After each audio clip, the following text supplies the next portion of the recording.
Good morning and welcome to AK study hub. आज हम लोग देखने वाले हैं 4 सितंबर का हिंदू। ठीक है, सबसे पहले हम शुरू करेंगे हमारे कोट फॉर द डे का। आज का कोट फॉर द डे हमने लिया है थॉमस पेन से। ओके, थॉमस पेन एक रैशनलिस्ट थे, ठीक है, एक प्रोग्रेसिव थिंकर थे। ओके, और उन्होंने काफ़ी अच्छे कोट्स दिए हैं साइंटिफिक थिंकिंग के बारे में, किस तरीके से हम हमारा रैशनैलिटी डेवलप करें, साइंटिफिक थिंकिंग को डेवलप करें।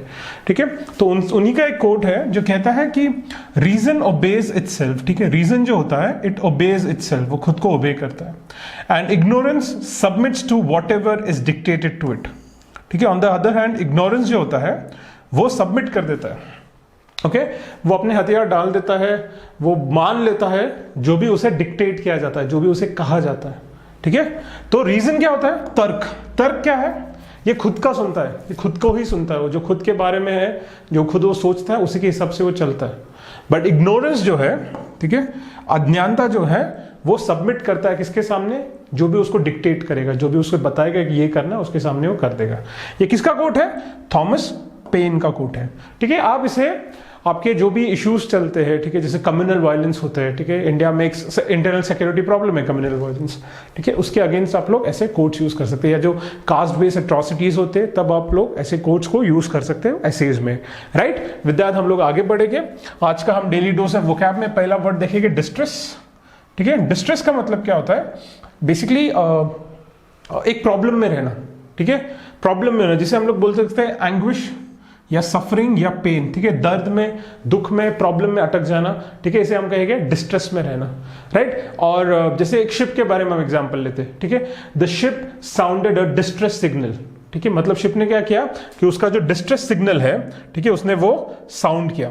ओके, उसने अपना एक डिस्ट्रेस सिग्नल साउंड किया। ओके, नेक्स्ट देखेंगे हम कमोशन। ठीक है, commotion, I am sorry, commotion है। ठीक है, कमोशन का मतलब होता है डिस्टर्बेंस, रैकेट या अप्रोर।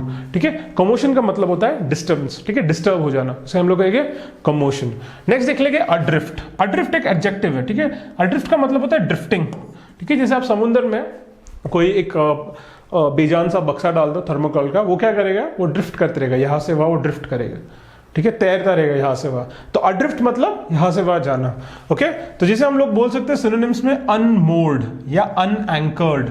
ठीक है, जहाज को लेके बहुत बार यूज किया जाता है। अनमोर्ड मतलब जो रस्सियां होती हैं जो जहाज को बांध के रखती है, ठीक है, उसको मोरिंग कहा जाता है। तो अनमोर्ड मतलब उसका मोरिंग नहीं है। ठीक है, वो ऐसे ही अड्रिफ्ट है। ठीक है, चलते जा रहा है, ड्रिफ्ट कर रहा है एक जगह से दूसरी जगह पे। या अनएंकर्ड, ठीक है, जिसका एंकर नहीं है, तो एक जहाज से दूसरी जगह। तो इसको सेंटेंस में हम लोग कैसे करेंगे? ठीक है, the ship lost its propeller and now is adrift in the Atlantic Ocean. Okay, the ship lost its propeller and now is adrift in Atlantic Ocean. Okay, next देखिए content. Okay, content का मतलब होता है contented, satisfied या pleased. ठीक है, मतलब संतुष्ट होना, content होना मतलब संतुष्ट होना। ठीक है, तो जैसे हम लोग एग्जाम्पल देख सकते हैं कि बहुत बार ऐसा होता है कि कोई आदमी कुछ अचीव करता है पर फिर भी वो संतुष्ट नहीं होता। Like we can say the person even after this great achievement is not content. Okay, उसका दिल नहीं भरा है। ठीक है, अभी भी वो पूरी तरीके से उसका दिल भरा नहीं है। राइट, सिमिलरली हम नेक्स्ट देखेंगे वर्ड रेडिक्यूल।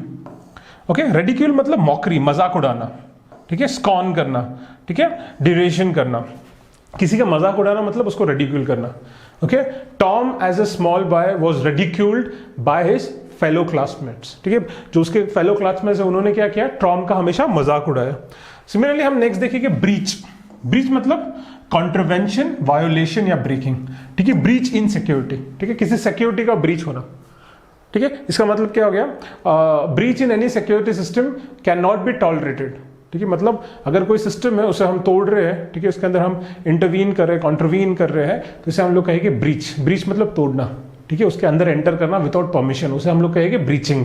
ओके, नेक्स्ट देखेंगे रिनाउंड। रिनाउंड मतलब कोई फेमस। ठीक है, जैसे सेलिब्रेटेड या फेम्ड। ठीक है, Amitabh Bachchan is a renowned actor, famous actor. Renowned का मतलब होता है फेमस। रिवैम्प, रिवैम्प का मतलब रिनोवेट करना या रीडेकोरेट करना या रिफर्बिश करना। जैसे हम लोग बोलते हैं it's a high time that we revamp our old house. ठीक है, हमने अपने घर को दोबारा से रीडेकोरेट करना है, रिवैम्प करना है। राइट, मतलब ये क्या होता है? उसको रीडेकोरेट करना, उसको वापस ठीक करना। Right, prospect. ओके, प्रोस्पेक्ट मतलब व्यू। ठीक है, एक देखने का नजरिया, विस्टा या perspective. Okay, the engineer offered us a good prospect on the new bike. ठीक है, एक अच्छा व्यू उसने हमको ऑफर किया, राइट, क्या अच्छा व्यू उसने दिखाया। प्रोस्पेक्ट मतलब व्यू होता है। पैलेटेबल, पैलेटेबल मतलब प्लीजेंट या एक्सेप्टेबल या सेटिस्फैक्ट्री, ऐसी चीज जो प्लीजेंट है या सेटिस्फैक्ट्री। ओके, जैसे we need a palatable answer for this question. ठीक है, एक सेटिस्फैक्ट्री आंसर हमें चाहिए इस प्रश्न के लिए, राइट। नेक्स्ट देखो मास्ट्रो। मास्ट्रो मतलब कौन होता है? ऐसा आदमी जो वर्चुअस है या मास्टर है या एक्सपर्ट है। ठीक है, जैसे हमने पहले भी ये वर्ड देखा है मास्ट्रो, ठीक है, हमारे वन वर्ड सब्स्टिट्यूशन में, कि कोई क्लासिकल सिंगर है, ओके, और वो बहुत अच्छा है, ठीक है, या जो बेसिकली कंडक्ट कर रहा है एक ऑर्केस्ट्रा में, तो उसे हम लोग क्या कहते हैं? हम लोग उसे कहते हैं मास्ट्रो। ओके, तो ये उसके सिनोनिम्स हमने देख लिए। अभी हम जाएंगे इडियम्स एंड फ्रेजेस में। तो पहला है कट नो आइस। ठीक है, जब कोई कहता है कट नो आइस, मतलब उसने, जो आदमी है, उसने कोई इंप्रेशन नहीं बनाया, उसने कोई चेंज नहीं कर पाया, जैसे कि वैसे ही सिचुएशन रह गया। Even after his heavy efforts he cut no ice. ठीक है, he couldn't cut any ice, he couldn't cut any ice. Cut no ice मतलब वो कुछ एफर्ट, उसने जितने भी एफर्ट्स लिया उसका कोई रिजल्ट ही नहीं आया। ठीक है, वो कोई इंप्रेशन ही नहीं बना पाया, कट नो आइस का मतलब। नेक्स्ट देखो, in the nick of time. Nick मतलब होता है कट, निक का मतलब होता है cut.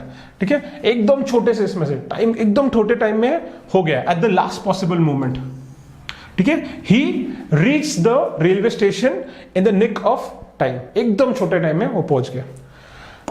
In the same boat, in the same boat मतलब sharing the same problem, problem, sharing the same problem. ठीक है, बोथ द फ्रेंड्स, ठीक है, both Ram and Shyam, when it comes to financial problems, when it comes to finance, are in the same boat. Both Ram and Sham are in the same boat. Okay, मतलब जब भी finance की बात होती है तब राम और श्याम एक ही बोट में। इसका मतलब क्या हो गया? दोनों का एक ही प्रॉब्लम, दोनों के पैसे ही नहीं, राइट। सिमिलरली हम देखेंगे stand on one's own legs. ठीक है, stand on one's own legs मतलब पैरों पे खड़ा होना, मतलब बेसिकली क्या होता है? To be self dependent. ठीक है, खुद ही आप अपने पैरों पे खड़े हो। Like I will give you an example, like it's a high time that you stand on your own legs. ठीक है, because your parents are not earning any more. ठीक है, आपके पेरेंट्स अभी कमा नहीं रहे, तो it's high time that you stand on your own legs. Next है slip of tongue. Slip of tongue का होता है स्पोकन अनइंटेंशनली। ठीक है, जैसे गलती से आपको कुछ बोलना होता है और आप कुछ और ही वर्ड यूज कर देते हो। ठीक है, ऐसा होता है ना, स्लिप ऑफ टंग हो जाता है, जो बोलना नहीं तो वो बोल दिया। ठीक है, ही, जैसे इसका सेंटेंस में कैसे यूज करेंगे हम लोग? He corrected his slip of tongue in no time. ठीक है, उसने कुछ तो गलत बोल दिया और उसने तुरंत उसको करेक्ट कर लिया, स्लिप ऑफ टंग। ओके, या फिर his slip of tongue made all of us laugh. ठीक है, मतलब उसने गलती से कुछ बोल दिया और उसकी वजह से हम लोग सब हंस गए, जो बोलना नहीं था वो बोल दिया। अभी हम लोग जाएंगे हमारे सेक्शन पे, जहां पे we read basically the paragraphs. ठीक है, मैं 20 नहीं, I give you 25 seconds. 25 seconds में आपको क्विकली इसे रीड करना है। Okay, so I will start the time. I guess I can keep it here today, जगह है? Yes, quickly.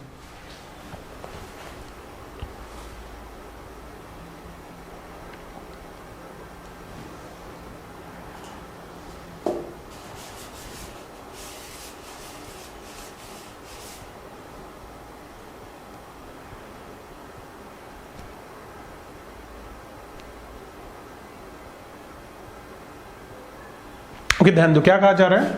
The future of Afghanistan is yet to be determined. ठीक है, अफगानिस्तान का जो भविष्य है उसे अभी भी डिटरमाइन नहीं किया जा रहा है, किया जा सकता है या अभी होगा वो डिटरमाइंड। ठीक है, it's yet to be determined, but the debate has abruptly shifted to the future of United states.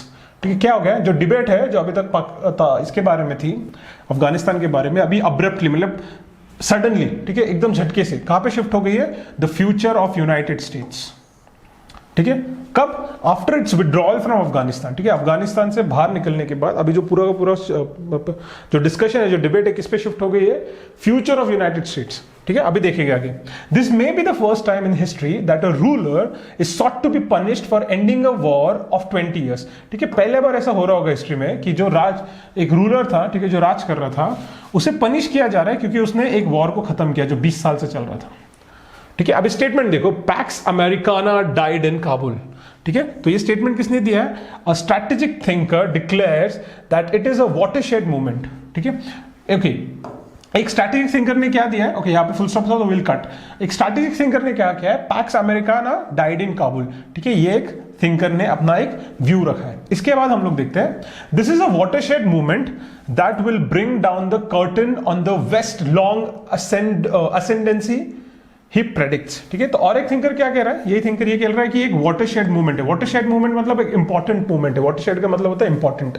Okay, और ये क्या करने वाला है, जो कर्टन था, कर्टन मतलब जो पर्दा था किसके ऊपर, जो वेस्ट के ऊपर था, लॉन्ग असेंडेंसी मतलब जो हमेशा ऊपर ही जा रहा था वेस्ट इतने सालों से कि तरक्की करे जा रहा है, उनकी पावर भी बढ़ती जा रही है, उसके ऊपर का ये पर्दा हटने वाला है। ठीक है, ये ब्रिंग डाउन होने वाला है पर्दा। ओके, ही प्रेडिक्ट्स, ओके, जो राइडर है वही ये प्रेडिक्ट कर रहा है, राइट। नेक्स्ट देखेंगे हम लोग, others say that the damage can be limited if the US president Joe Biden resigns। और कुछ लोग कहते हैं कि अगर जो बाइडेन से रिजाइन कर लिया तो ये प्रॉब्लम सॉल्व हो सकता है। ठीक है, डैमेज को कंट्रोल किया जा सकता है, प्रॉब्लम सॉल्व नहीं होगा, डैमेज को कंट्रोल किया जाएगा। Some US congressman have submitted a question to mister Biden raising such issues as the Taliban acquiring nuclear weapons. कुछ लोगों ने तो जो बाइडेन को ये भी भेजा है कि भाई क्या होने वाला है, तालिबान शायद अभी एक्वायर कर लेगा न्यूक्लियर वेपन्स, तो इससे बहुत प्रॉब्लम हो गई, right. Mercifully, there is no significant opinion that the US should not have withdrawn its troop or that the US should reoccupy Afghanistan. ठीक है, ऐसा कोई भी ओपिनियन अपने को दिखेगा नहीं, सिग्निफिकेंट ओपिनियन। ठीक है, जो ये कह रहा है कि यूएस ने विड्रॉ नहीं करना चाहिए था, सब कह रहे थे यूएस ने विड्रॉ करना ही चाहिए था, या यूएस ने दोबारा जाके अफगानिस्तान को रीऑक्यूपाई करना चाहिए, तो ऐसे भी लोग नहीं बोल रहे, लेकिन लार्जली लोग ऐसा नहीं बोल रहे। The US has done the right thing in the wrong way, says another learned commentator. ठीक है, तो जो बाकी के कुछ लर्न कमेंटेटर, एक जो लर्न कमेंटेटर है वो क्या कह रहा है कि यूएस ने सही काम किया है बट गलत तरीके से किया है। ठीक है, तो इस तरीके से यूएस को क्रिटिसाइज किया जा रहा है और यूएस का जो डाउनफॉल है बहुत लोग इसको प्रेडिक्ट कर रहे हैं। With that will move to our next ये अपना पैराग्राफ। क्विकली मैं टाइमर लगा देता हूं, आपको इसे पढ़ लेना।